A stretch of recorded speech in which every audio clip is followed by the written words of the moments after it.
समृद्धी महामार्गावर सातत्याने अपघाताची मालिकाही सुरूच आहे. या महामार्गावर अनेकदा सत्ताधारी आणि विरोधकांमध्ये शाब्दिक चकमकही पाहायला मिळते.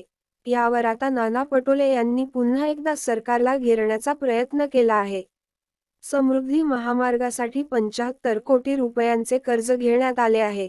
राज्याच्या जनतेवर कर्ज वाढवण्याचं काम सरकारकडून करण्यात येत आहे. तर भाजप सरकार हे कर्ज घेऊन दिवाळी साजरी करत असल्याची टीका नाना पटोले यांनी केली आहे. रस्ते मारण्यासाठी नाही तर सुविधांसाठी असतात. सरकारकडून विकासाच्या नावावर लूटमार करण्याचे काम सुरू आहे. समृद्धी महामार्गावर सतत अपघात होत असतात. यामुळे लोकांचे कोट्यवधी रुपये हे अपघातात खर्च होत आहेत. सरकार कर्ज घेऊन दिवाळी साजरी करत आहे.